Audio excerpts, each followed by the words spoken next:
Well, hello everyone. This is Dr. Tom once again, and I'm here with the amazing Wendy Palmer-Davis, and we're continuing with part 2 of our video podcast, basically overviewing some of the lab results that Palmer's gone through previously.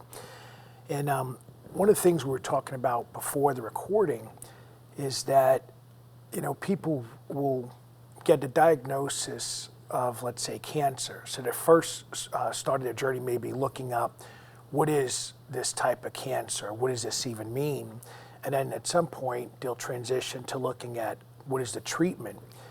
And my initial thoughts, because I talk to people literally every single day, I would say anywhere from 2 to 50 people contact our organization and say things like, my family member, my close friend was just diagnosed with cancer, and I'm thinking about doing, fill in the blank treatment. The big mistake that I see happening all the time is there's this sort of philosophy or viewpoint that I'm gonna somehow read up on my disease, understand it well enough to figure out the appropriate treatment without really having precise details about what's happening inside the body. One of the reasons why we created a system where we could test people so precisely is we just saw lots of people getting treatments and dying. And I thought, well, that system already exists. And anyone that's been in that system and actually studied it will tell you it doesn't work. And that's why so many doctors have left that type of model and have moved into what I would say is a more integrative model, where yes, we have these treatments available, but how are we determining what treatment is the best option for a given person at a given time? So as an example, when someone is, let's say, young and robust and has cancer, there's a lot you could throw at them and they're pretty much gonna bounce back. But let's say that same cancer now in someone that's 80 years old or 96 years old, their body doesn't heal as rapidly, and their immune system is not as strong as the 20 or 30 year old. So those are critical things that have to be thought through. And sometimes some medical groups would just use a blanket policy, such as anyone over 80, we just manage, we don't actually treat. But what if, in my mind, it's the patient's right to decide what I want to do? It's not the medical establishment to force anything on them. And we've had patients on hospice that everyone pretty much knew there's nothing that could be done to reverse the course of this disease in that person's body.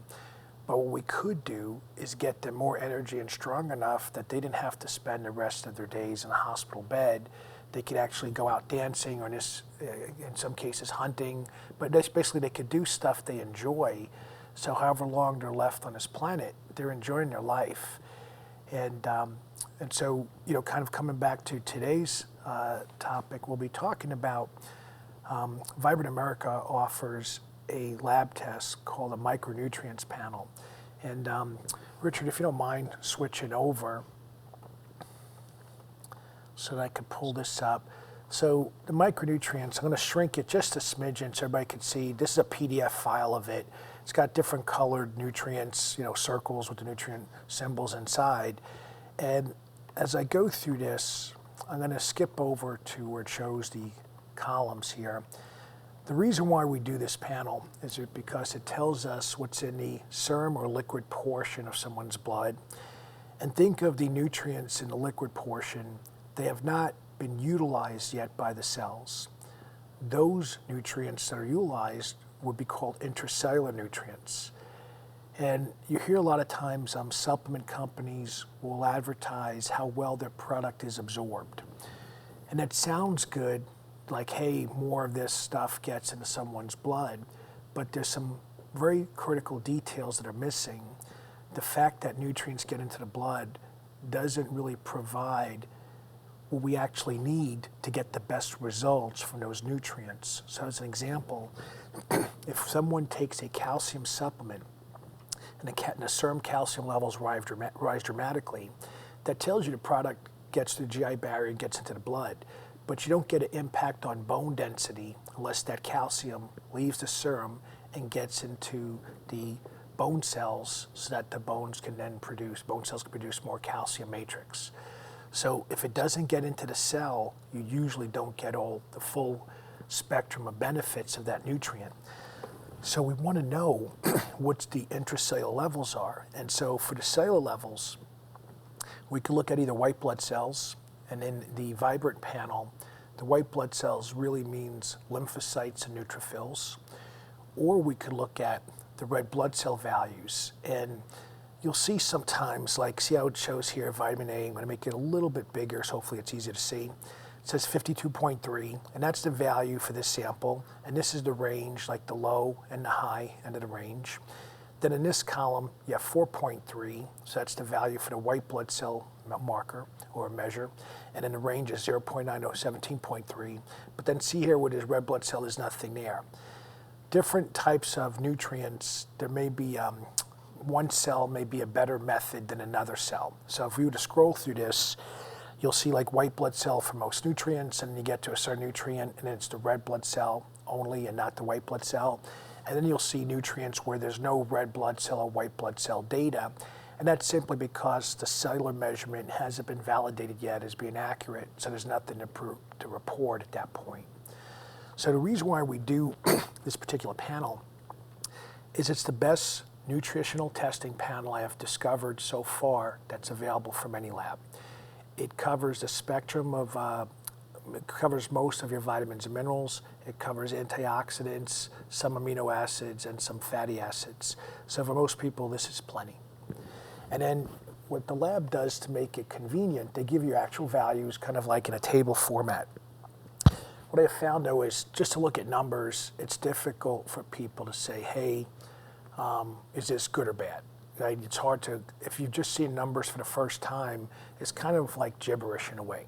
So what I usually will do when I'm reviewing this with someone is I scroll to where it shows sort of like a graph of some kind, and it has the nutrient listed in the far left column, and then it tells you your serum value, and then you see where you are relative to the average line. Then it gives you in the next column, it gives you the white blood cell value, or if it was a red blood cell, would have that instead. And so the main point about this is you could visually see right away if you're below average. And we want, in a perfect world, every person, for every nutrient, there would be above average. And one way that you could think of looking at this is, let's just say if this was a bank account, and if you had $100 in your bank account, but you had $1,000 in bills, no matter how you divide up that $100, you're not going to be able to pay all those bills. So the reason why we want our micronutrient status to be above average is because then when it's 2 o'clock in the morning or 3 o'clock in the morning, and hopefully you're sleeping at that point, and your body needs certain micronutrients, you have plenty to go around. But if you're not, eating at that point, you're sleeping, and it's not there, the body's going to have to undergo a biochemical compensation pattern. So you're not going to, stop metabolizing things, but it could dramatically influence either the speed or the rate at which stuff is metabolized, or it may create some compensations that are not favorable to your goals. So as we look at this, you could see the primary area I would focus on would be the white blood cell column or the right, where there's cellular data. If there is no cellular data, then we would look at what the serum data is. So you could see vitamin A is basically, if you were to look, there's a very faint line here. So you could think of it as like, here's a bottom 25, here's like the bottom half, then you got 75 and 100%. So if we have 4 quarters here, and you'd want to be closer to the top because that means that the cell has all the new vitamin A that it needs. One of the reasons why vitamin A is a concern for people with cancer is vitamin A by itself has been used to fight cancer, and some studies show some efficacy, and vitamin A is needed by the immune system to be more robust and powerful. Vitamin A sometimes gets a bad reputation because doses too high for too long have been connected to liver damage. And so because of that, a lot of times doctors may caution people, hey, be careful on the vitamin A. But here's the details we now know that we didn't know years ago. One is we can measure serum and cellular levels of vitamin A. If our serum level of vitamin A is high, but our cellular level of vitamin A is not high, we want to figure out how to get more vitamin A into the cell, because that's how we're going to get the benefits for our immune system, for our vision, for other things that matter. There's some more recent data that vitamin A may be involved in making hormones like testosterone and estrogens. So these are important factors, because if we're missing vitamin A, we don't get the benefits that we want for our vision, our immune system, and our hormone levels. So, Palmer, did you have any questions? You know, like, I know I went over a lot of stuff, maybe a little bit more than we originally anticipated. But before I kind of just keep going forward, did you want to ask me anything, or you want me to just keep, going through this? Yeah. The first, addressing as a wellness check, having a baseline just as a person who is interested in the most optimal health. I really see the value in just having this. Sure. This is, as a baseline. So when something does come, like a cancer or whatnot, then you can kind of compare, like if I had this done a couple of years ago, and I could have seen, wow, was there a change in my micronutrient level that might have, led me to be susceptible to a mutation or whatnot? That would have been really amazing. And also because this was not done until I believe my third chemo.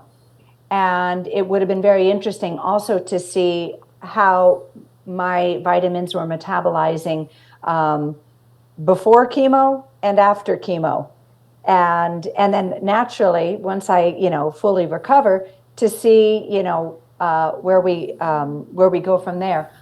Also, as a cancer patient who read everything, we see, do your vitamin D and do this and take that.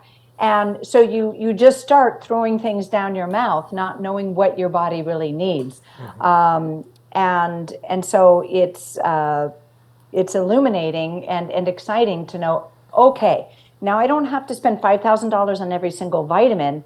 This is what I need. This is going to be the most effective to give my body what I need. So when we were going through here, now I'm a little below average, which I don't like, because I like to be above average and everything. So even just being below, like in the vitamin A, that is something nutrition wise, maybe I don't supplement it, but being aware of that. But the things that the vitamin D, I think I was okay on my vitamin D, if you want to pull that up. So let's go through, because even with COVID, everybody is stressing the vitamin D and K combination. So, but I believe on mine, I was okay. What does it say there? I'm average. Yeah, so serum was slightly above average, and cellular was just below. But I would say they're reasonable. So, first,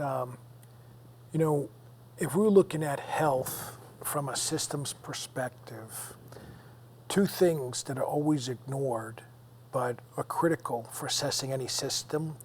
One would be, what's the biggest threat? What's the biggest danger to your health? Think of that as something like you have a chemical, like an environmental toxin in your body, or you have a pathogen, a bacteria, virus, fungus that you really don't want. So think of that like you have some bad guy or villain present, and if you can eliminate that, immediately your health improves significantly. Hence, like someone has a fever, right, when they get an infection, or maybe they get diarrhea if they get food poisoning. But as soon as that's resolved, they're better right away. So think of that on one extreme. And then the other side is what is most rate limiting. So you hear a lot of times, like studies will come out and talk about the importance of a given nutrient, and it almost implies like everyone should stop what they're doing and immediately go and take this nutrient. Vitamin D3 is an example. But if your vitamin D3 is already adequate or better, that's not most rate limiting for you. Like in your case, let's say if we were comparing vitamin A versus vitamin D3, you would be better served to get more vitamin A versus D3, Now, in terms of how you get that vitamin A, you could take, orange plants. That's like your carrots, your pumpkins, your sweet potato, things like that. You can ingest that, and then your body will take the beta carotene, like the precursors to vitamin A, and convert it into vitamin A. Or you could take a vitamin A supplement, and there's a lot of options available. You know, part of the journey for people to get healthier is you kind of know what you like to do, what you don't like to do. And then on the health professional side, part of it is just helping to match people, you know, with the right option, with what resonates well with them. So generally speaking, I see a lot of guys and they swallow tons of pills with no hesitation. And a lot of women say, I'd rather not swallow a pill, I'd rather get it from food. Just general stereotypes, if you will. But on an individual basis, it doesn't really matter to me where we start, because if you're being monitored appropriately, let's just say you said, hey, look, I just want to eat carrots and I don't want to take any vitamin A soft gel capsules. All right, let's do it and let's see what happens in 3 months. If you show improvement, we got you figured out. There's nothing else we got to worry about as far as vitamin A.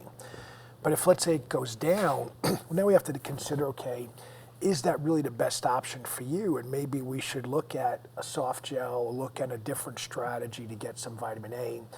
Maybe find, you know, some people still do things like cod liver oil and some other stuff because that's how they were raised. You know, back when they were kids, their mom or dad gave them this stuff, and so they've already been exposed to it, so it just resonates better with them. And so I'm not going to tell them don't do that, you know what I mean? Because I think that if it's something that kind of agrees with you, then it's a good tool, because it's easier for people to remember to do it and comply.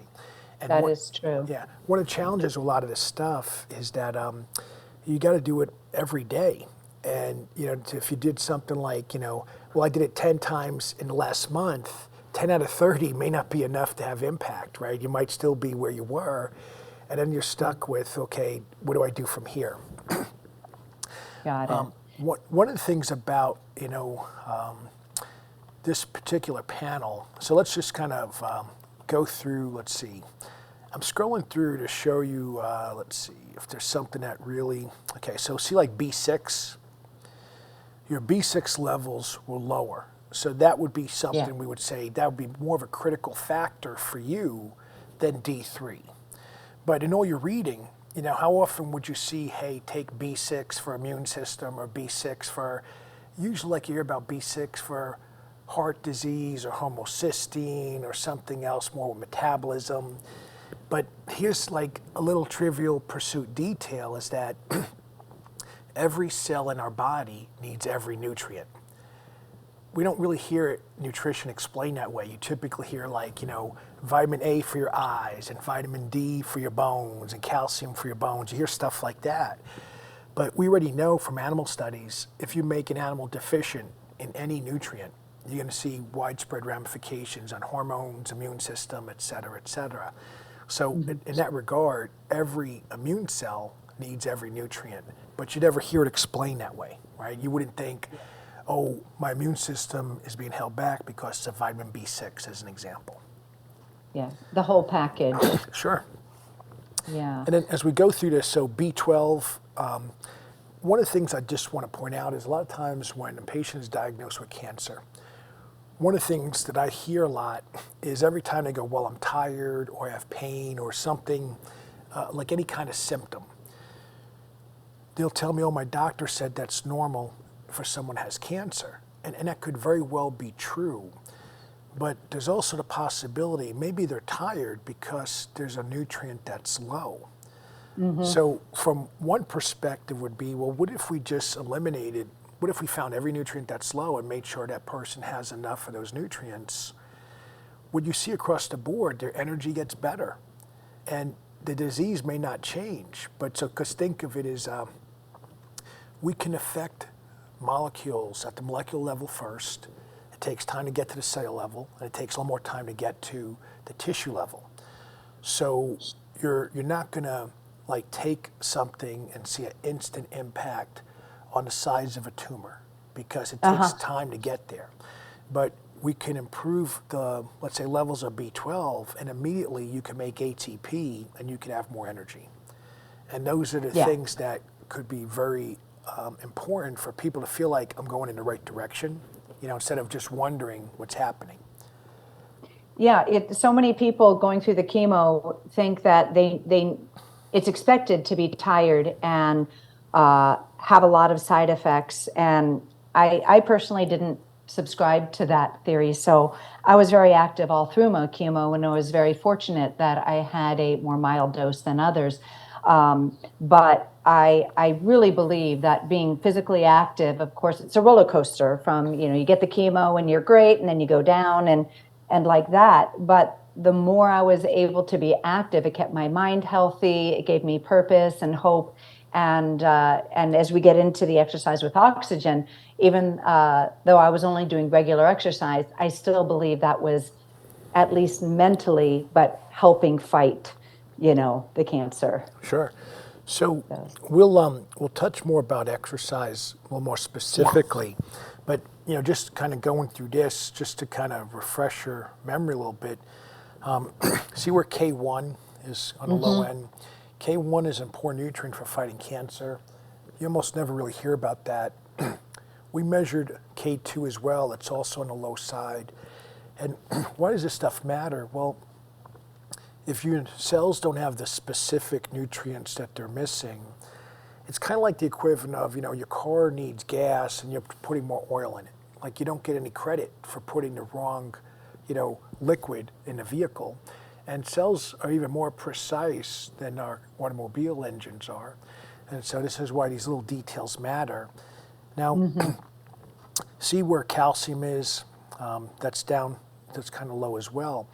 And so it's not clinically low. And this sometimes gets back to, if I was in charge of a hospital, one of the things I would work with first is the mindsets of physicians.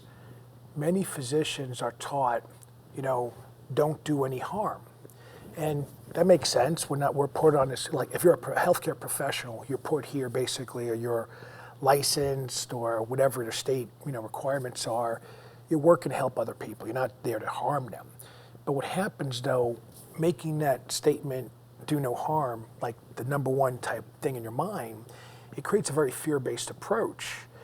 And so then as soon as someone's normal, that's accepted. But a lot of times, think of like if we were competing, no athlete that's competitive says, I'm so happy I came in last place. That doesn't exist, right? Everybody's like, oh man, the joke usually amongst competitive people, they win a silver medal and they joke and say, okay, I'm the first place loser, because everybody competes to win. And I Right. think, when you're talking about human life and health, I think their standards in medicine should be repositioned so that the first statement is to help people or do good first, right? And then the second statement should be don't harm people, right?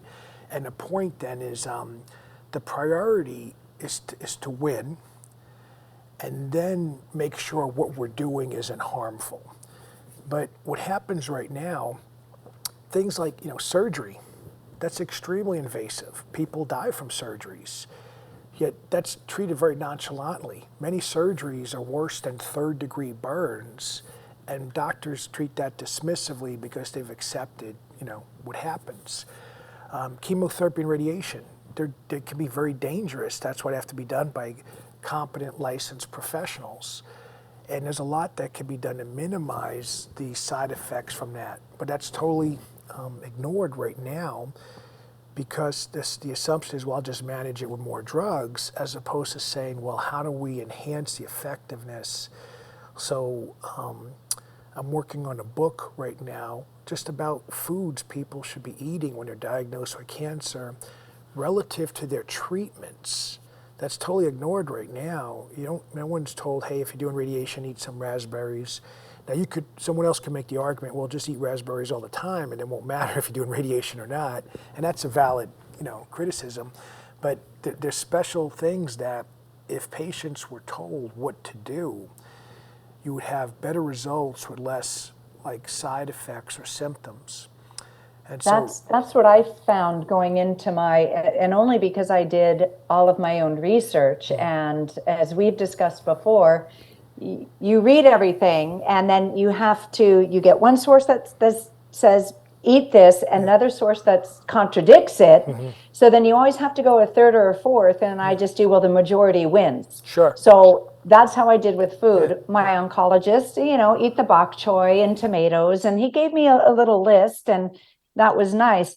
But there's so much guesswork that happens. And, what, like you said, the contraindications, what is good for, all the different specific, because there's so many different chemotherapy drugs, even within just the breast cancer. And then you throw in pancreatic and liver and all of that. It would have been so helpful. And for me, I fasted before my chemo and try to keep that fast going. And it was really helpful because I didn't get nauseated. And then right before, now, I don't know, I'm going to throw this out there because here's another wives' tale. Sure. So right before the chemo came in, so I fasted the whole night before. So I'm in a ketogenic state. And then I ate a bunch of strawberries or fruit right before the chemo came in. And it was great because I was hungry. And also, the wives' tale is that it will kind of awaken the cancer cells to gobble up maybe the chemo that is coming. Is there any truth to that? So it depends.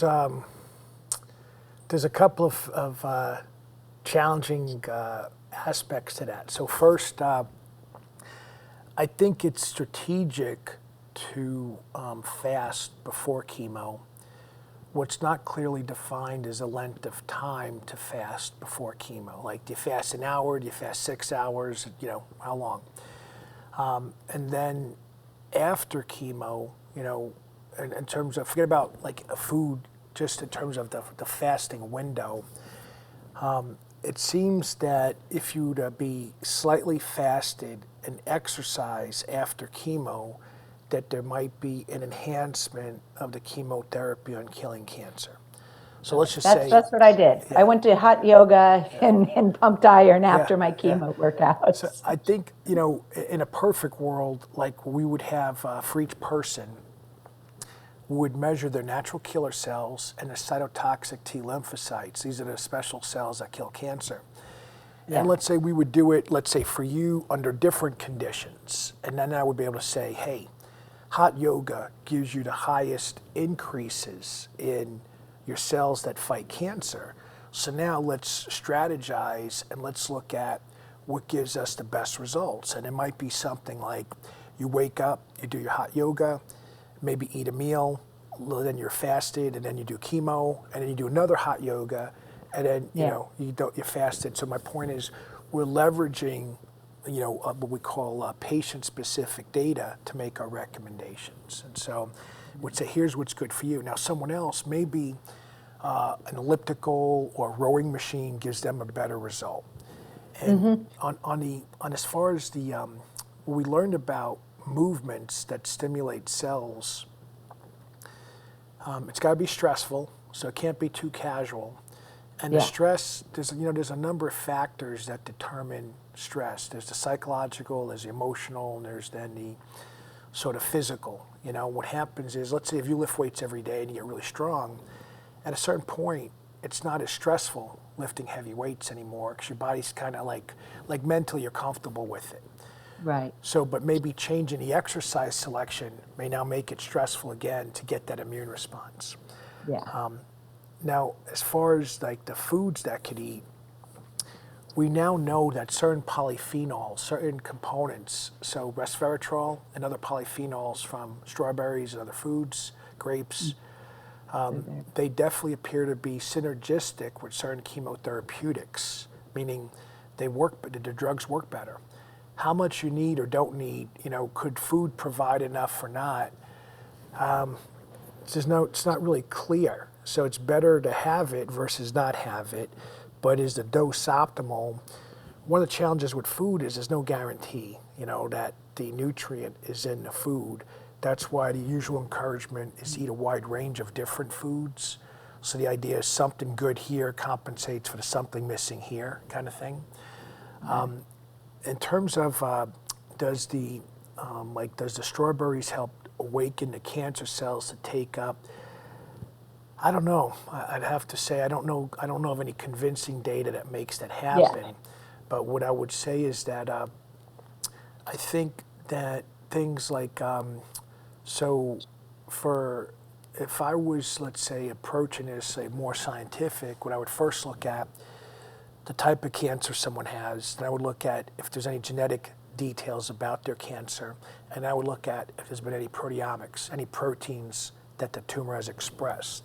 Then I would take that data, and then I would look at some of the research done on different foods and which food has the best outcome, or which component of food has the best outcome with someone, that diagnosis, but we have that much additional detail. And then that's how I would modify the diet recommendations for that person. So it's kind of like the tiers would be step one, everyone should eat a wide, varied diet, right? And then maybe step two, you'd say, well, I'm having some people have trouble swallowing. Some people have, depending on where a tumor is or where cancer is in their body, they may have different GI issues. So that it may impact what they're able to eat, either based on volume or the type of matrix and things like that. So those recommendations will be modified accordingly. But I think things like grapes, berries, cruciferous vegetables, I think there's ample data that says that's good for all kinds of cancers. Yeah. Even brain cancers, like cancers that might be very difficult, even pancreatic cancer, certain lung cancers that are very difficult to treat. So that, the argument could be made, well, if people just eat them before they have cancer, it may reduce the likelihood they ever get cancer. Well, and hopefully the people who are watching this or listening will be inspired. If they haven't been living an optimal, nutrient-dense life, that they will. But hey, at any point, it's good. Sure. Just get started. Yeah, so, there's like this logical hierarchy, and it's kind of like, something is better than nothing. And then as you get started, then you start learning more details, and you start tweaking, refining it, so you get closer to wherever that truth is, somewhere in that direction, Well, it's funny, Dr. Tom, because as I don't want a redo of cancer. I never want this to come back, right? Sure. But with everything I've learned, and I started out pretty good. I had a 3-week ramp-up period from my diagnosis to my first chemo. And right away, I implemented everything, pure diet, no alcohol, no sugars, and started learning. So I started training myself for it, right? But my learning curve was just a little bit behind my program. And I'm like, oh, if I wish I would have known this when I started. Sure. Can I have a redo? But I don't want a redo of cancer. Yeah. But it's inspiring because, there is so much to learn. And this is why we're doing this program, to get this information out to people, that there are so many additional therapeutics and, nutritional hints that we can take on our journey. Sure. Yeah. So There was, good. yeah, I do want to hit amongst the glutathione and the valine, the nutrients that were deficient in my micronutrient test, but that you decided maybe we should wait on because they could possibly feed the cancer. Sure. So just kind of going down the list in this report, copper, the deficiency state would have been 2 or less on the cellular measurement, and you had a 3. So if you didn't have cancer, we would have gone with a copper supplement or something that has copper in it. But one of the concerns with copper is that it can induce angiogenesis, and it could stimulate increased blood flow to a tumor. There's actually certain times when people haven't responded to cancer treatments. An oncologist may say, let's look at some copper chelator. In other words, a substance that actually pulls copper out of the body, just to see if we could slow down. Now, what I find is really interesting right now is that when you exercise with oxygen, you oxygenate the body. It stimulates angiogenesis, not immediately, but it takes a long time to get there. And it fights cancer. So you got basically, how come, so a strategy that inhibits angiogenesis one way seems to work, but another strategy that stimulates angiogenesis, in other words, the exact opposite, that also seems to work. So For my friends, if you might, can you define angiogenesis Sure. for those of us listening who are like, what? Yeah, so basically that's the formation of new blood vessels. And so one of the concerns when there's tumor formation is just think of the tumors as a ball.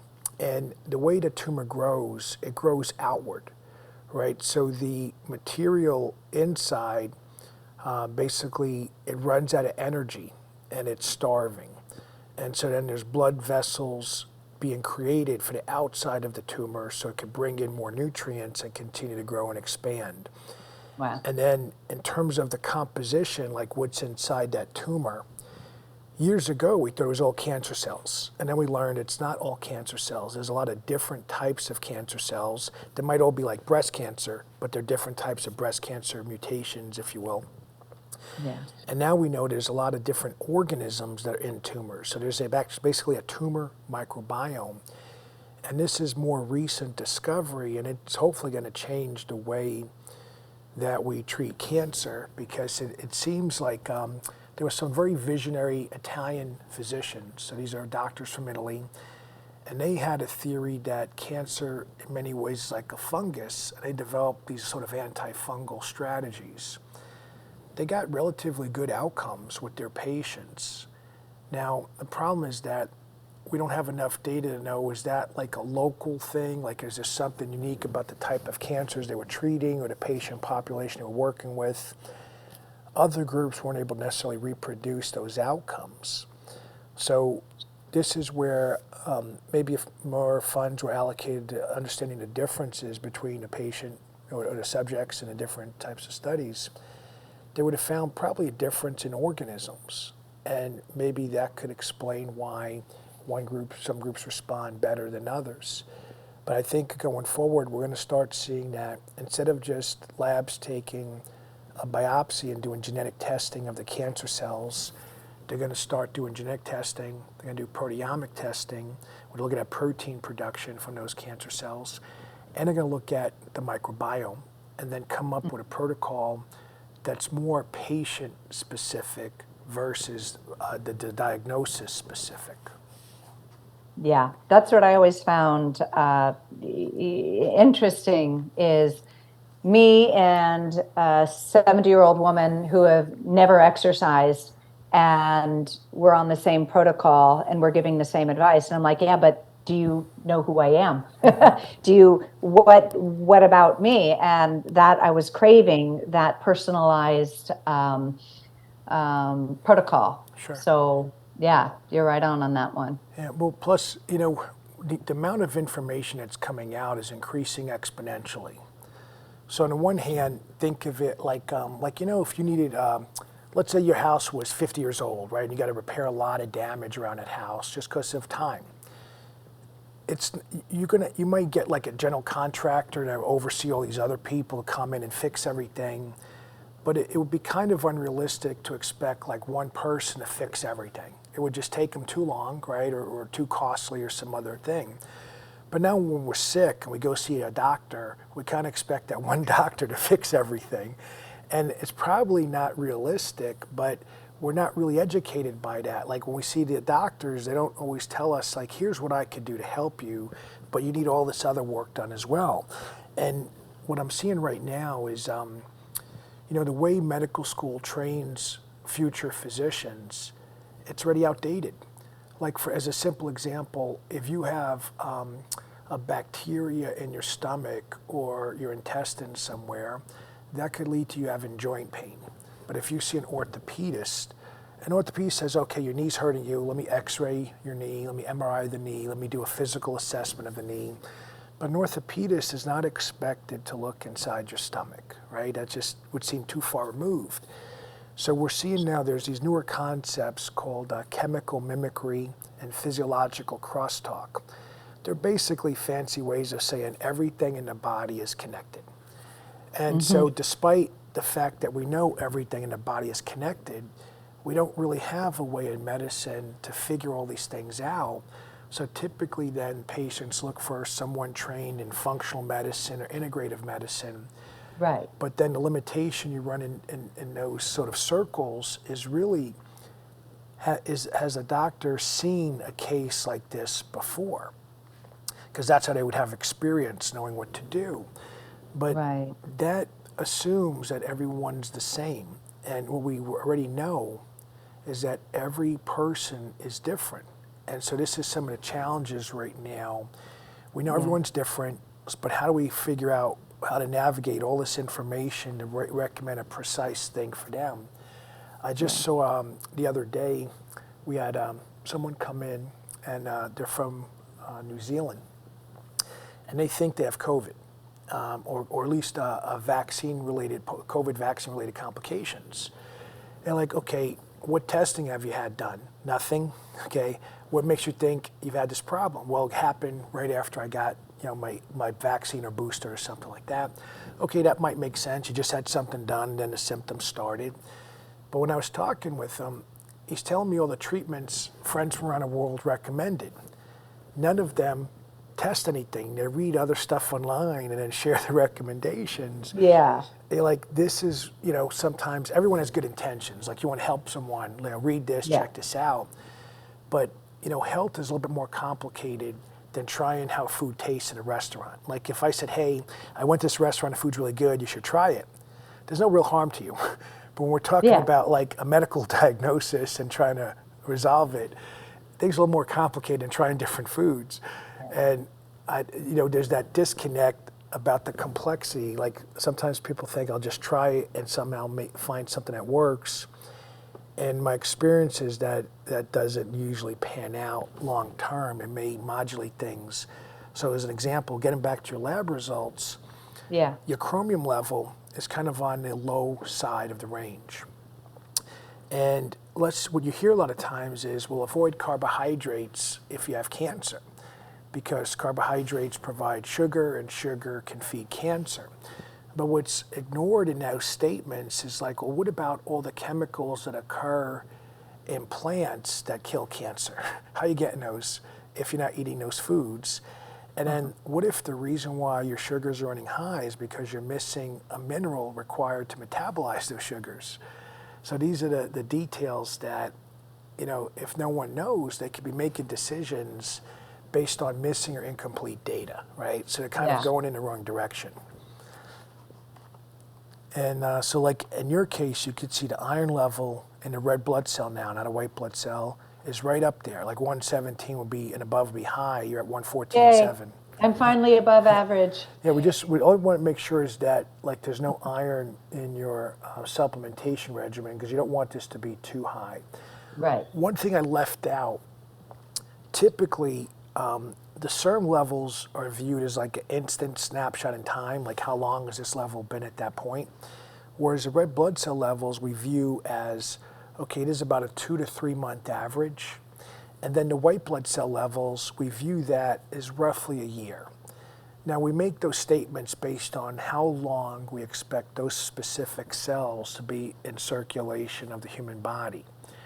There's a lot of factors that could make them, shorter lifespan or a longer lifespan for that cell. So these are averages. So if someone else says, oh, I'm using 6 months or 9 months, I think those are semantic type, things to be arguing over. Now, in terms of with a panel like this, let me find, I want to find those levels that were pretty low. Okay, so we get over here. So we see asparagine. Reason why I'm pointing out this particular amino acid is this represents a crossroads in metabolism for amino acids. So chances are, so basically your body should be able to make this pretty easily, and it's available in the food supply mostly from asparagus, hence the name asparagine. So in general, even if you're not eating asparagus, most people, the level should be above average. So if it's below average, one, okay, I'm not eating enough asparagus, that'd be one perspective. But another perspective would be there must be other things that are too low because your body is not optimally synthesizing this amino acid. And with the different nutrients that are low, it could be like a B vitamin, it could be something like that you need to make more of it. So if that's low, then you won't be able to synthesize as much. Mm-hmm. Now we get to, this is a good comparison here. So the serum level of glutamine is really good, but the cellular level of glutamine is below normal. So this means you had glutamine in the meal the night before, and this means on average for about a year, you're not eating enough glutamine. And now, normally, most people, let's say if someone didn't have cancer, a strategy would be to get you a glutamine supplement, make sure you're eating more protein throughout the day. And within 3 months, retest, and we'll see glutamine levels are improved. When someone has cancer, we do not supplement with glutamine because what most people are never told is that the cancer cells have incredible gluconeogenic potential. And what that means is they could take glycerol from fat and they could take the carbon skeletons from the amino acids from protein and they can convert that into glucose. So just saying, well, I'm going to go ketogenic, that doesn't mean the cancer cell doesn't have carbohydrate being produced inside the cell. And what I see a lot of times is there'll be a study that shows maybe patients that have cancer diagnosis fared better than other patients. But I don't know if those studies were done long enough and took other factors into consideration. In my mind, the standard for any study, patients undergoing treatment should be gaining muscle. So if they're not gaining muscle, that treatment did not improve their health in any way. It managed their health. And one of my pet peeves, I've been doing this for almost 40 years, not quite, but just shy. And I've seen, doctors celebrating because the patient survived. And that gets back to what I had shared earlier, is that the goal is to thrive. The goal is not to come in last place and be happy, right? The goal is to get a gold medal, not come in last place. And I think if more doctors looked at it that way, they would question things like, well, how come this person lost all their hair? How come this person is so weak they can't stand? And they might say, well, they didn't eat enough protein, or they didn't work out enough, or they didn't do certain other things. What happens is the focus is so much on drug or radiation, so whether it's chemo, immunotherapy, radiation, or surgery, those things don't directly improve health. Those things are targeted, treating the disease part of it. But think of it this way. Let's say I'm morbidly obese and I get liposuction done. You take all the fat out of my body. I'm still not healthy. All the chemicals from being obese for so long are still in my tissue. Just getting rid of the fat, I might show up as a lower body composition, result, but I still have problems with movement. I still have problems with my heart and things like that, or diabetes. It takes time to get those things changed. Well, if I was moving all the way through, you could actually have obesity and still not have diabetes and have normal cholesterol and still be strong. Like, there's things about movement that are totally ignored in medicine.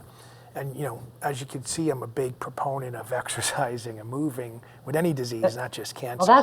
Well, that's why I like you. We're right on the same path there.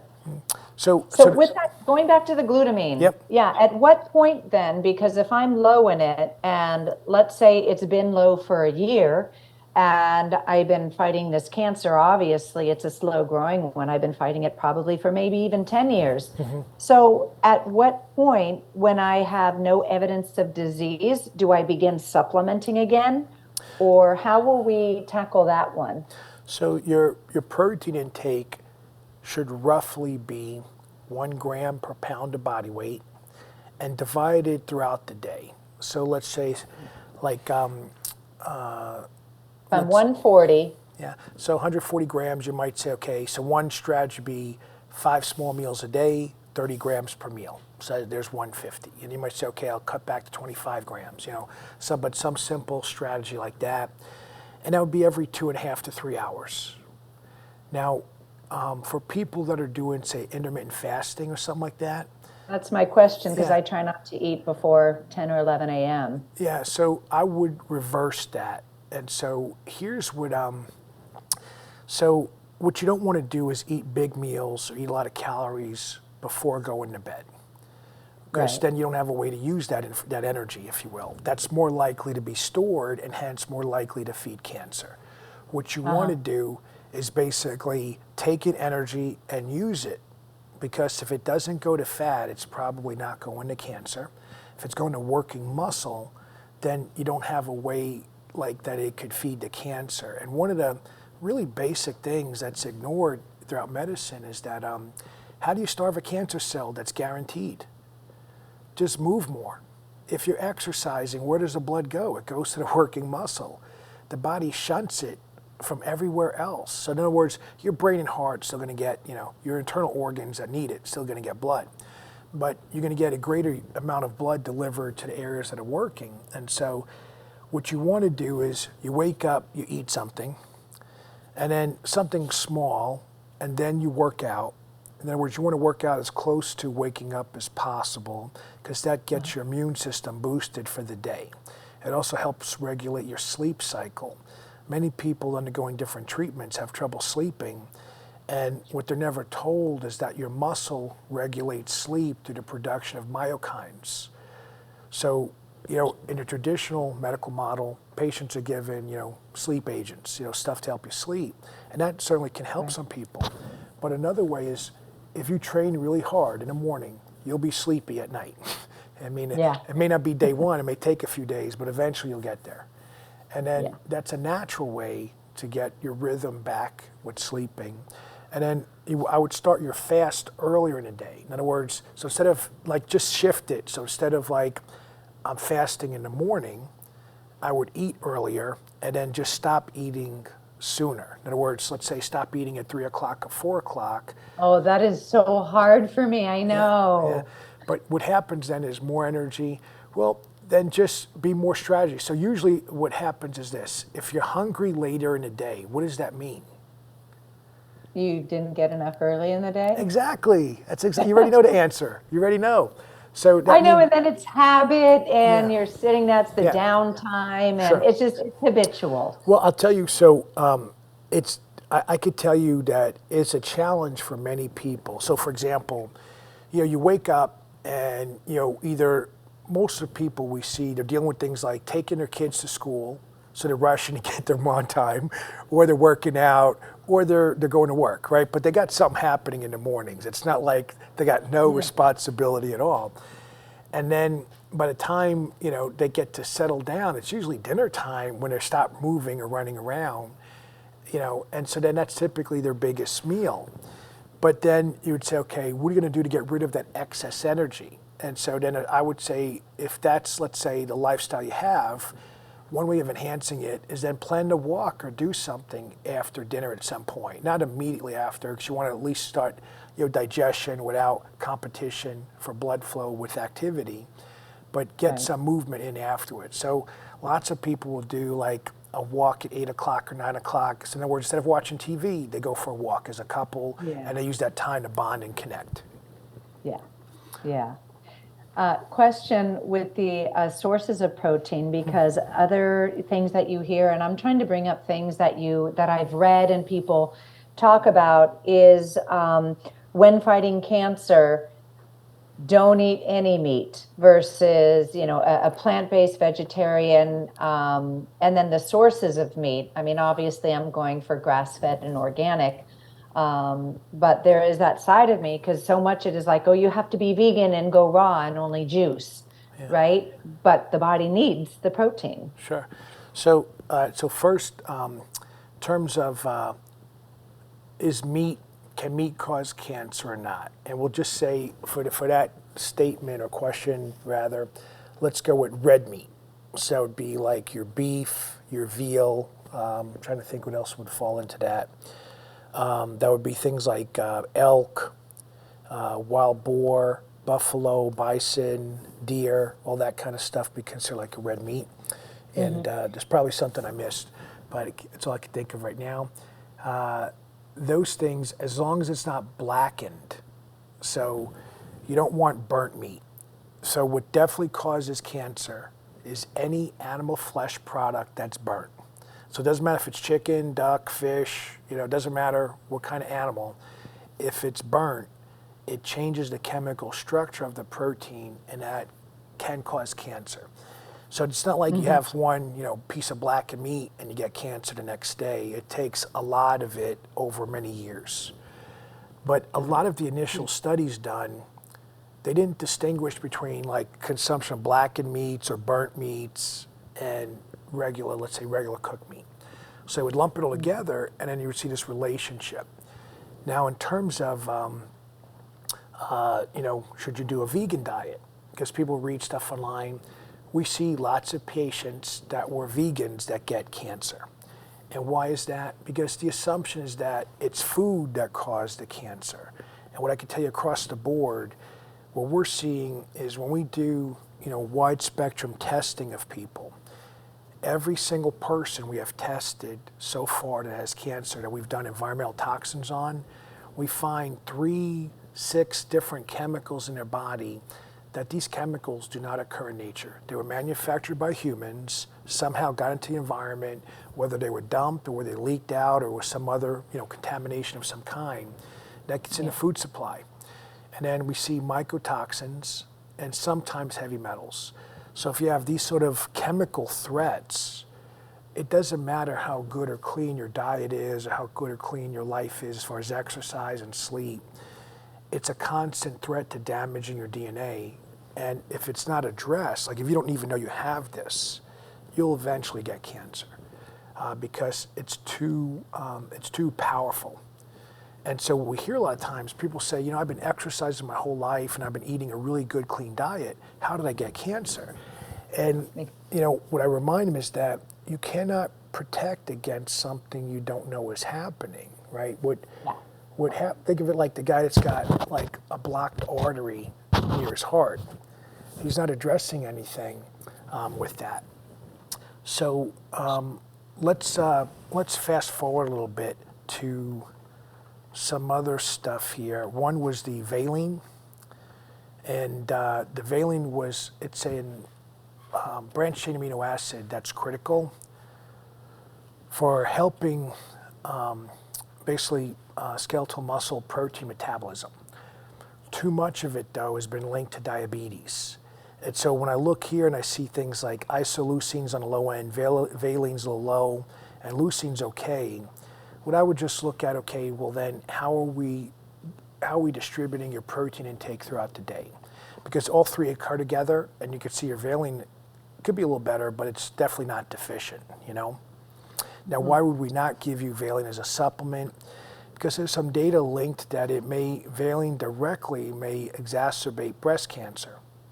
And one of the things we don't have the ability to look at right now, we cannot do in vivo real-time metabolism of cancer cells, meaning like I can't, let's say, if you have cancer cells in your breast, we can't like somehow measure what they're metabolizing to know what to withhold from them. In other words, like if let's just say we could find out, hey, you have this cancer cell and it's metabolizing valine, we could look at a way to get the valine to your muscle, starve the cancer cell of valine, then it'll burn out or die of lack of nutrients. Since we don't have that capability, we could do it outside the body, but then we don't know if that represents what happened inside the body. That's some of the limitations right now. Okay. And glutathione. I see this very often. Cancer patients are given glutathione as a supplement. Yeah. And you definitely don't want to do that. Glutathione, so before you have cancer, glutathione is a very powerful antioxidant. It's excellent for people to have. But conceptually, we want to buy to make glutathione naturally. So if you're giving someone glutathione, you may interfere with their ability to make it. So in your case, your cysteine level, which is a precursor to glutathione, that's a little bit on the low side. And then selenium was okay, but it could also be a little bit higher.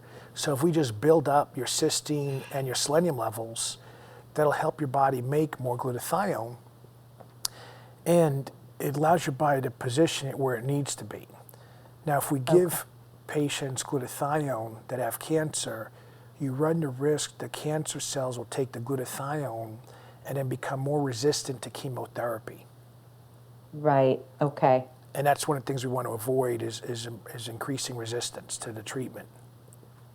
Now, once the therapy is done and the chemo's done, the surgery's done, then would one supplement or really just focus on the selenium and? Well, so you're very able-bodied and very functional, So let's just say, like, imagine, let's say if I had 3 versions of you, right? And one was bedridden. That version, so we got no evidence of disease, but you're just so weak and frail from the treatment. Right. In that case, I would definitely do glutathione IV to help like jumpstart your return to normal, if you will, whatever normal might be. Then let's say we got on the other end, where you're not impaired at all. Then I would focus on helping your body naturally make glutathione as opposed to giving it to you. Because the danger you run into is if you give someone glutathione is you inhibit their ability to make it. And so we don't want to set the stage for long-term failure. We're trying to set the stage for long-term advancement and growth, Okay. And then this other thing here, EPA, this is the single most important supplement for people. And this is basically the fatty acid from fish oil. There's more research about this fish oil fighting cancer, inhibiting growth of tumors than any other nutrient. And it's just shocking to me that how many patients say my oncologist never told this to me. Like, this has been investigated by major cancer treatment centers all over the world. It dramatically reduces the burden of inflammation in the human body. Now, you could see, so, we want to get you over 2, right? So you're at 0.22, so that's quite a bit, of change. Now, if we take a look, I'm going to shrink this a little bit, so hopefully I could squeeze it all in. Your DHA and your DPA are excellent. So that tells me, okay, you have to be getting in fish oil. So then why is the EPA so low relative to the other 2? And that tells me then there's a threat, there's something either generating inflammation or something that's eating up the EPA, right? Because the EPA should be at the same level as the other 2, and it's way lower. Yeah. And then if we come down, we see there was a measure here of arachidonic acid to EPA, and you want this to be about 7, and this is 95. What this tells us is you're more prone to making inflammatory molecules, and that's what we want to reverse. And part of that is just looking at the fat component. All you have to do is you would like Google arachidonic acid content of food and look at which has the highest milligram amount per serving, and then just make sure you're not eating those highest food options. Yeah, that now, would that reflect in soreness just in my body? Because I'll get creaky and... Yeah, because well, think of it, if you're more inflamed, you're more likely to ache. Exactly. And those foods, off the bat, a couple foods that So the most common one people consume would be things like eggs? chicken and eggs. Yeah, those are 2 of the most common. Okay. I can't remember if it's veal or lamb, but one of those 2 is also pretty high. But you also have to look at the cut of meat. So the cut of meat may impact like how much arachidonic acid per serving or per ounce. Uh-huh. And then what you would do is just find, like, let's just say, if it was veal and you really like veal, if it was lamb and you really like lamb, just find a different cut that has less arachidonic acid per serving. Like, I think one of the things, let's just do it right now. Let's pull up. I never heard that, the cut of the meat. Yeah, because so think of it, so think of it this way, some meat is leaner than other meat, right? So within an animal, it has this certain ways where it stores fat more in one type of, or think of like a filet versus a ribeye, right? One has more fat than the other, so think of it along those lines. Yeah.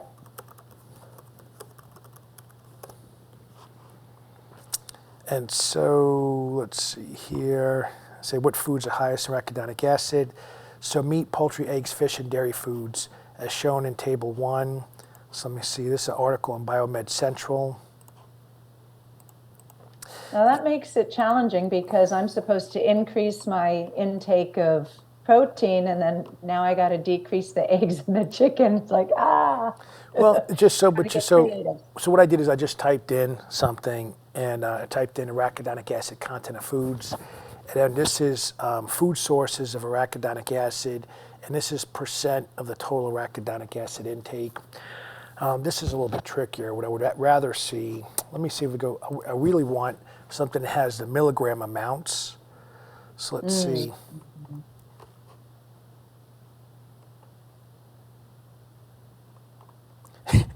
These studies always report the data in ways that are not practical. Like that's how you could tell, okay, they don't really look at the data. So they report it as a percentage of, per 1,000 calories. Well, most people don't know what their calorie intake is, so you wouldn't know how much. Let's see, there's got to be a better option here. Yeah, let's take a look at this one here.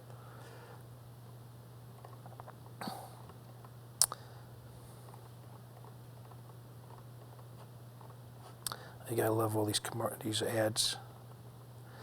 All right, so that's not going to be useful.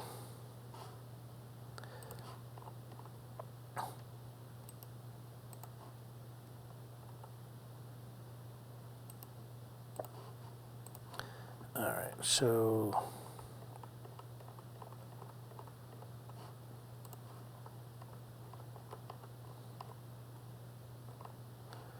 okay, here we go. So this is the milligrams of arachidonic acid per roughly, it's slightly less than a 4-ounce portion, but you could say roughly 4 ounces of cooked edible protein. And so here you got 80 milligrams for ground beef, 350 milligrams for liver. So see how they both, a tenderloin, 50 milligrams versus like egg yolk is 280, egg white is 90. Then you could look at like turkey and looks like chicken, the amount of milligrams there. So part of it would be like, so in this particular case, so like a lean piece of red meat is going to have less arachidonic acid than chicken. Yeah. So when you think about your intake of arachidonic acid throughout the week, you just want to make sure you're not eating chicken every day, kind of thing.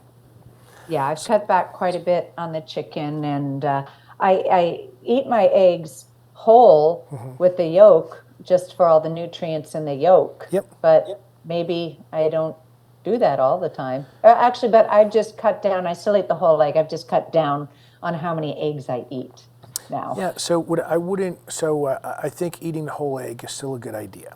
But in terms of what you're looking at is how many milligrams of arachidonic acid you're getting in each day. So probably the first thing to do would maybe like write down what you eat for a day, look at those foods, get a rough approximation of arachidonic acid, and then see where could I limit some of that, to kind of cut it back down. Okay, cool.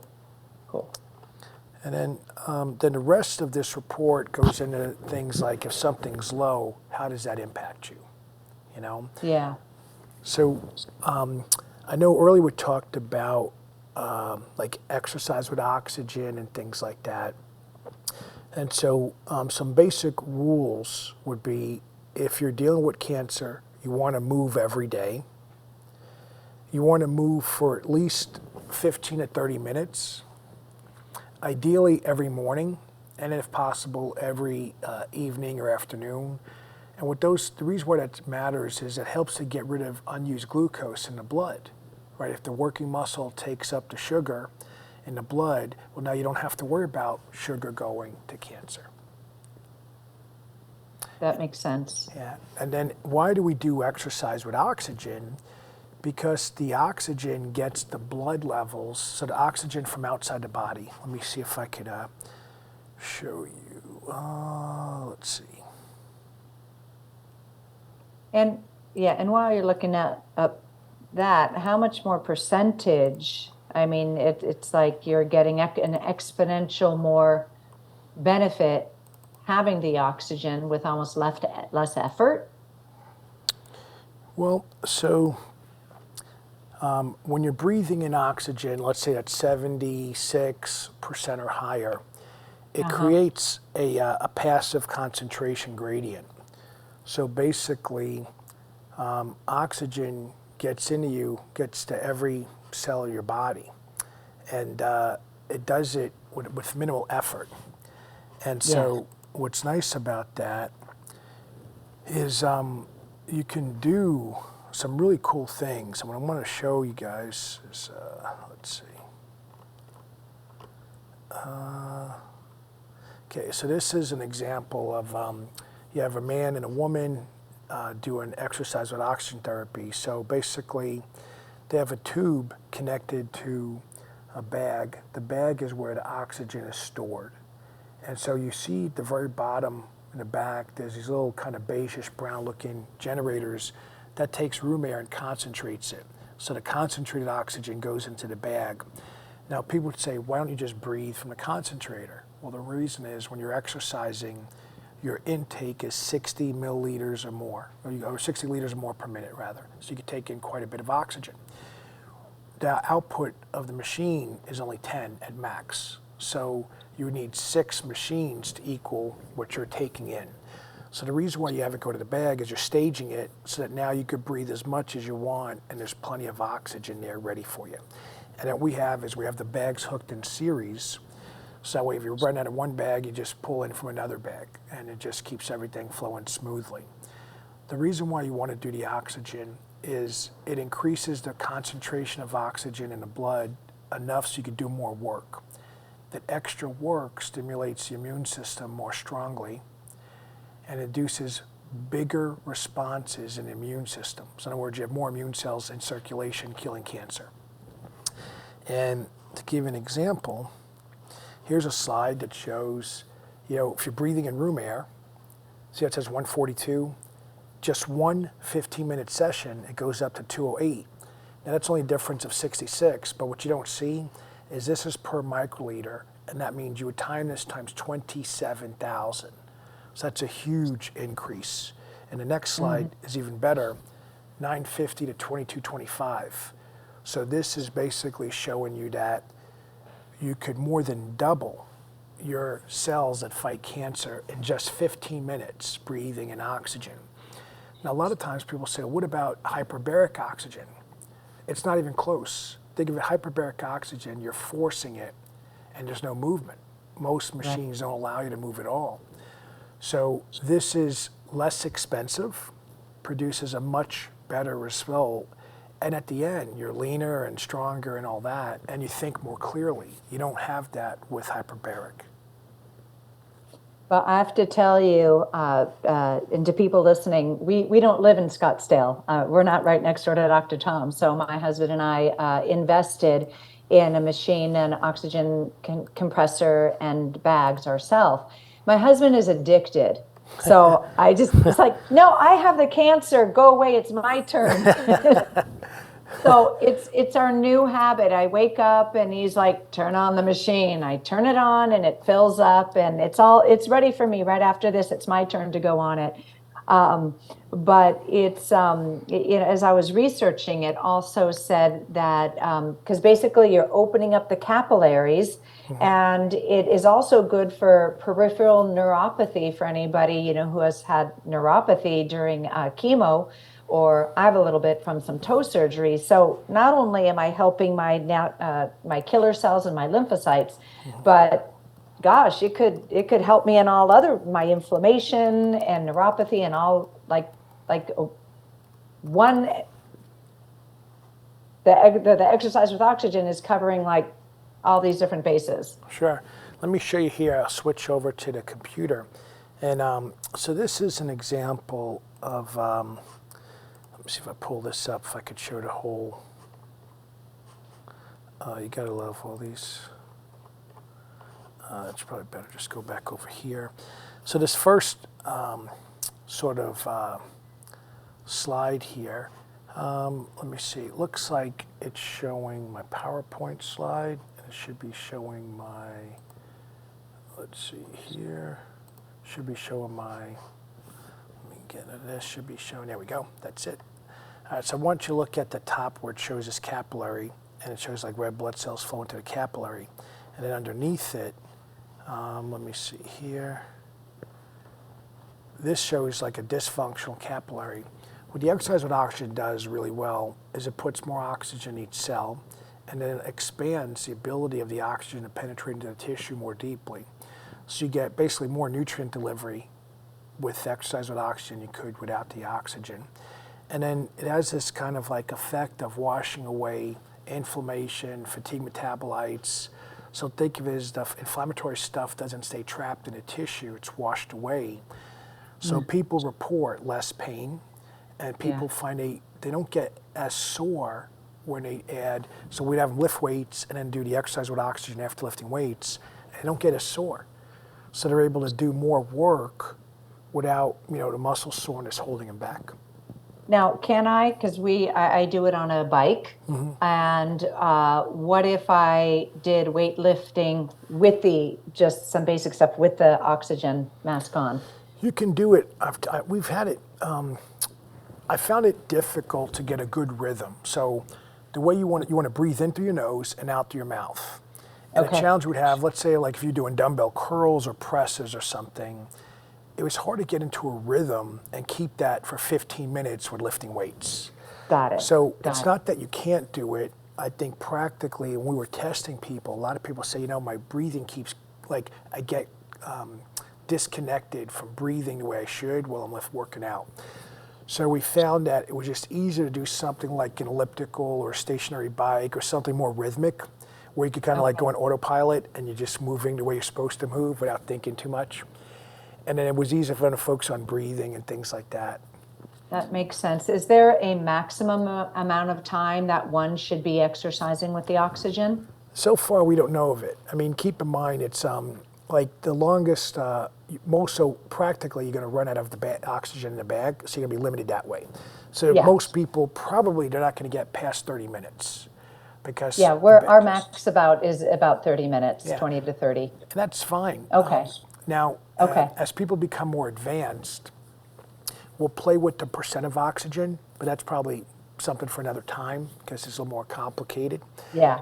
But for most people, just breathing in the oxygen and then making sure to doing more calories. So let's say in that 15 to 30 minute window. If let's say you burnt 300 calories today, then tomorrow you shoot for 305, and the next day 310, and the goal is eventually to be able to hit 1,000 calories without stopping. So what that would mean is you have your oxygen in, and then when you use up the bag, you recap it, so now it could get filled up, and then you don't breathe in through the bag, you're just breathing room air, keep going, and then when the bag's filled up again, then just start breathing in the oxygen some more. So if you do it right, you should be able to hit 1,000 calories in just about an hour, maybe a little bit less. Okay. Amazing. Because we did both the low altitude and high altitude, we're doing a little bit of interval, like 3 minutes regular pace with the high percentage, and then 30 seconds hardcore with the low altitude, the 12%, and then 30 seconds hardcore. I mean, that again, we're going to discuss at another time, but that interval training is beneficial as well. Oh yeah, absolutely. It's going to help you get responses even faster. Okay, cool. Now, before I know we're like, we both could go on forever and ever. I find this stuff almost as exciting as you do. But the last thing that we haven't touched upon is your supplementation outside of what I am lacking in my micronutrients. Is you gave me a protocol of vitamin C with menadione, which is vitamin K. And I noticed it's a buffered vitamin C and also a palmitate, which is a fat-soluble vitamin C. And then the menadione, and then also a beta-lapatrone. Could we, because I would love to share, nobody in all of my breast cancer support groups have heard of this, except for people who maybe do intravenous vitamin C. So maybe we can begin there. Sure. So the idea, the idea of so vitamin C in higher dosages was found to be a good tool when combined with other treatments for fighting cancer. And so, like specifically, a patient's diagnosed with cancer, they're doing some form of therapy, and then they're adding vitamin C on top of that, and the responses are pretty good. Because with the higher dose vitamin C creates additional oxidative stress within cancer cells. So that's why it's a good tool. It helps enhance the effectiveness of some chemotherapeutic agents. the specific chemotherapeutic, would determine whether that vitamin C IV is a good option or not. But practically, patients cannot do vitamin C every day. And then the vitamin C you just got, infused, it doesn't last, maybe half a day, then the level comes down. So the actual therapeutic window might be 4 to 12 hours, depending on the body mass and the dose infused and the metabolism of the person. Well, to do that, 3-5 times a week, now you're getting stuck with a needle more often than you may want, and it can be cost prohibitive, depending on, I've seen vitamin C, prices go up and down by a factor of 10. Wow. So when they're readily available, you get them pretty cheap per bottle, like 50 grams in a bottle. When there's a shortage, it just goes up because supply and demand, you can't get it. So everybody's charging more to bring it in. But when you take vitamin C with menadione, which is vitamin K3 specifically, there's a synergy with the two where it enhances the ability to kill cancer cells by additional pathways. So the vitamin C and the K3, what I like about that is that it can be taken orally, and you could take it throughout the day multiple times, so you can keep levels sustained. You don't need a doctor, and in other words, you don't have to be in a medical office waiting, right? You could just buy a bottle of pills and take it on your own. And for most people, we would start, depending on, so in other words, the more frail people, we may start it once a day and then increase them upward. The people that are less frail, you may start them at 3 times a day and then see how they respond and increase them upward. But you could take it up to 10 times a day. It's relatively safe. We would monitor things like, you could look at monitoring like a CBC or a complete blood count, just to make sure there's no hemolysis occurring, but it's pretty rare that would occur. And then what it does is it works in synergy with chemotherapy and radiation. So it enhances the number of ways you kill cancer cells. So it's basically less expensive and more practical for people to do than a vitamin C IV. Okay. Yeah. So in a perfect world, had I met you, prior to my treatments, I would have started this right away during my chemo. Yeah, or even even like maybe 3 or 4 days before.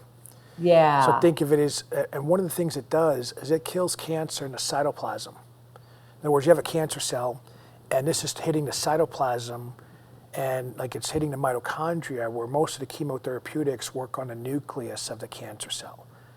So think of it as we're giving you additional weapons in additional locations. See, again, it's like, can I do it again? Because I want to redo on my chemo now. Yeah, yeah, but as long as you're moving forward, right, then you don't want to. It's still going in the right direction. Now, exactly. As far as the beta-lacpachone, the beta-lacpachone basically works through a pathway called NQO1. And so, so the question is well, how many people with cancer have NQO1? It's pretty high. Now, it's not 100%, but is it like 99 or 80? Controversial. There's not enough data. But in terms of what we know, there's some general things it appears to enhance the effectiveness of radiation, especially if beta-lacpachone is in a cell, and like a cancer cell, and then there's radiation hitting it. It makes the cancer cell weaker, more vulnerable to radiation. And then if it's a healthy cell, it actually protects the healthy cell from the radiation. So it's kind of like a good tool to have. And then there's newer labs that are releasing, they're going to start testing for NQO1. So they could actually test your tumor, from your pathology samples, they could test the tumor biopsy to see if it has NQO1 in it. And if it does, then that would definitely make, beta-lacpachone a good tool. What I see right now practically, a lot of patients are saying to us that, where they're from, their oncologist doesn't even know the proteomic methods for testing. So they wouldn't even know to order the test. Yeah, nobody on my team has, I haven't spoken to a radiologist yet because I'm not at radiation yet. But nobody's heard of beta-lacpachone. I throw things out and they're like, I don't know, the Gallery test, different things, or they just don't want to even, since insurance won't carry it, they don't bring it up. Yeah, so so I'm just going to PubMed right now, And if you just put in like beta-lactone, Yeah. so just Yeah, like just that's less than 3 seconds, and it's 558 yeah. papers. But then if you put in like cancer, and I'd even so you could see it already populated. So like lots Yeah. of people already looking at it, 304. And then if you were to put in radiation, That's, mhm. 59 papers, and it says, different ways that beta-lactone enhances the effectiveness of radiation, either by suppressing radiation can sometimes induce activation of something. Well, beta-lactone can basically prevent that, or it could affect. It's all different cell lines. So there's a lot of benefits. Susceptibility of cancer cells to beta-lactone is enhanced by ionizing radiation. Now we've been using beta-lactone is an over-the-counter supplement. Now, granted, the challenge is you don't know what's in the pill, right? There's no, like, what you would have hoped is the FDA set up a system to test supplements and make sure consumers get what they should be, what they're paying for. There's no Right. real system like that anywhere in the world. So you're basically left with trusting, the manufacturer. So what we did is we just had stuff made that has, that we know has beta-lactone in it. But it's basically an extract from a tree from South America. So they just concentrate it, and it's pretty useful in a lot of ways. There's actually now people without cancer taking it because of the benefits it has on like the life extension, anti-aging aspect of things. Interesting. Yeah, but Yeah, I mean, I was, well, I was to say, go but ahead. you see how it didn't take very long, right, to quickly go on one medical database and search for these Oh, things, And so when you say, well, how come more and more medical professionals don't know about it? It's because the overwhelming bias of education is from the drug industry saying more drugs, more drugs, more drugs. But if every medical doctor was to tell their patients, here's how to exercise to prevent disease, you would eliminate the need for drugs dramatically, especially like diabetes meds and things like that. Exactly. Yeah. No, PubMed has become, I made PDFs out of all of those. It's a good But resource. it's an amazing resource, and they are studies, it's data, it's been, they're medical essays, so you're not just reading guru somebody's, I tried this and it cleared my cancer. Well, how do you know it was that? Because there's so many testimonies and people who write books, and like even like me, oh, this is what I did, but was what I did factual? Is it necessarily going to work for somebody else? And that's why I'm so intrigued with the beta-lactone and the vitamin C with metadione supplementation. Going forward, because right now, to fill everybody in, Friday, 2 days ago, I had my last surgery. We had to go back in. My doctor did listen to me. I said, well, I think, oh, here's an interesting thing. So with my choice, the chemo, and I'm going to share, on my upper tumor, I had a cluster of cells here and a mass down here. So the chemo disappeared the 4 centimeter cluster completely from all imagery. MRI, PET scan. It was almost as if there was no tumor up there. So going into the surgery, I said, don't take all my lymph nodes out. It also made all of my lymph nodes disappear on the imagery. So I was like, don't be super aggressive. I think we're doing good. And I said, be conservative. Nobody says that. They're like, take off my breast. But I said, I don't know. I have a feeling here that the chemo did its trick. Let's not just go and whack out my whole breast. So he actually was conservative on the upper one. And as it turned out, there was still some cancer cells in the margins. So it was close to the skin. So they said, we're going to have to take some of the skin away. And, it's not too bad. But now we get to the point, I still have to wait for the pathology, of course. But assuming that the pathology is clear, it's in their algorithm of, chemo, surgery, radiation. But in my mind, with each step, I say, do I have to? Right? And And so that is the next step for me, is like, do I have to do the radiation? And, would supplementing be enough if they got all the cells? But then there's still those, maybe you can explain for people, hard-headed people like me, why we go the extra step of radiation. Is it necessary for everybody? And then naturally, we just discussed how the beta-lapetrone can protect, and this is what I loved so much, that the beta-lapetrone is going to protect some of my healthy cells, because it just feels everything, I'm just destroying more and more of my body. And do I really need to? Okay, so I guess the first thing would be, is, let's say, radiation necessary? So we're waiting for the pathology results to come back, right? And then from there, then Yeah. you say, okay, positive, negative, then what's my next step? But in general, one of the ways that I would look at it is I ask each person, so it'd be like me asking you, right? If you're going to make a choice, and let's say on the one choice, you say, okay, no radiation, and then later on, there's more cancer or it grows back. That's one possible outcome. Or the Right. other side is you do the radiation and it really wasn't necessary.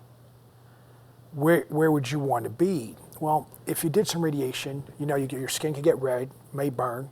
Like there could be definitely some side effects of radiation, but you're still going to be alive, right? Versus if you don't do a treatment and the cancer comes back and grows, you run the risk you don't make it to 2 years or 5 years, right? So in general, the bigger risk would be not doing something versus doing something, right? Just between those two. So then we would say, okay, from there, and there could be other factors that influence the relative risk for each person, right? But let's say you say, all right, from there, what can I do to minimize side effects? Like if I'm going to do radiation, what can I do to minimize things? And this is then we would say, okay, let's look at how you're exercising, because remember, you get rid of inflammation from around the body with better blood flow. We could add in things like raspberries and probably other foods that enhance the effectiveness of radiation. We could do things with beta-lapetrone. So this is how we could, modulate things in a way where now you're getting the positive aspects of the treatment or therapy, but minimizing any of the side effects that you don't want. Okay, that's an excellent explanation. And that's kind of how I went about the chemo. I handled the chemo exceptionally well because of everything I was doing. So I figure I am in a good place going into the radiation and would have less side effects because I am doing all of this. But it's, again, you hear those other naturopaths that are like, radiation is going to make you have more cancer down the road. And because you've heard that, right? Yeah, so let me share some details. So one, I hire and fire naturopaths for a living. So I get to see a lot of different perspectives that they have. And what you don't hear is what's a group that's exposed to the greatest amount of radiation? Astronauts. Astronauts are exposed to way more ionizing radiation than someone gets from radiation treatments and stuff over the course of their space travel. Or stewardesses, flight pilots, right? Yeah, but in terms of like, think of it, the further out you are, the closer you are to the sun, like that's a little bit more of a stronger ionizing radiation. Absolutely. They're not all falling apart from cancer. Now they do get certain like GI related issues, there's certain symptoms they get. And so we have tools or strategies to address those symptoms. And the thing about, let's just like from a logical perspective, if there's cancer present now, that's an immediate threat. The theoretical concern about getting cancer from ionizing radiation treatment, that's decades later. That never happens immediately. So logically, like, I'm worried about the car coming at me right now. I'm not worried about a car that's going to travel in that lane 20 years from now. All right? I'm not there even to see the car. So this is where there's got to be a little bit more logic involved. And then think of it as once you get to no evidence of disease, you could do things to help repair DNA damage. You could do things to help reduce oxidative stress. So you reduce the likelihood that you get cancer from radiation, let's say, and that's assuming the treatment dose is enough to even tip things in that direction. the treatment dose may not be strong enough. From what I know about you so far, you're pretty hardy, you're pretty sturdy. Like you're not falling apart every time you do chemo or something. So the odds are, I would say, more on the side of you'll probably handle radiation pretty well. And the reason why I'll share with you though is I've seen some people that really struggle with chemo. In those cases, because like they may not be able to get out of bed the next day, as an example. So then for those people, I would say we really got to consider, is radiation a good step for you in this journey because you struggled so much here, right? Their body may not, there may be something their body's missing that helps them recover from some of these treatments. On the other hand, you have people that handle it, they're out dancing. They don't even know they did chemo or radiation. And you're not as concerned because whatever they need, they have, and so that's why some of the testing, like for the micronutrients, could really help people because the critical thing about the micronutrients is you cannot make most of these substances internally. So if it's missing, you're really in a bad spot because you need to get it in you in order to get the benefits of it. Exactly. Wow, I wish everybody could have a Dr. Tom. It gives such hope because when you're doing something that the treatments for cancer are so harsh, and my goal was to rebuild every step of the way and in some way come out better than before. And I've said this before, it might not be prettier, skinnier, younger, but I'm going to be wiser, healthier. It's going to get better. And by addressing the body at such a foundational level that you are, I feel like I'm touching upon things that I didn't at such a deeper level than, before the cancer. And that will put me into a trajectory of exponentially better health in the next 50 years, at least. That's my game plan. Sure. Yeah, plus, what I hope that everyone always sees the opportunities. Sometimes when you're hit with a very serious diagnosis, it's overwhelming, and you're trying to figure out a million things instantly, and then people forget that sometimes this could be a positive platform to launch a whole new, journey that makes your life more rewarding and fulfilling. We see, we have thankfully lots of people that, were, let's say, single, got cancer, made it through it. Now they're married with kids, and they're so, they're thankful for having gone through that experience because they said it made them a better quality human being having gone through this. And I think now with just a lot of, we're in certain times where there's a lot of, let's say, rivalries, whether it's politics or other things going on. And sometimes in all of this, what gets lost is that we're all humans just trying to figure it out, and trying to figure out our time and place on this planet. And sometimes there's lack of empathy or sympathy to what people are going through. But once you go through it yourself, you have a whole newfound appreciation for everyone else that's dealing with it. And we see that all the time, people struggling. And then you have, your cases where some people need help, but they don't want it. Yes. And then other people, they need to be pushed to do more on their own, so you have the different, situations. It's a tough one to navigate. And I think the best thing, if you have somebody who is going through cancer, is, listen to them, listen to what they say they need, and be intuitive to what maybe they're really crying out for, not necessarily what you think they need. Sure.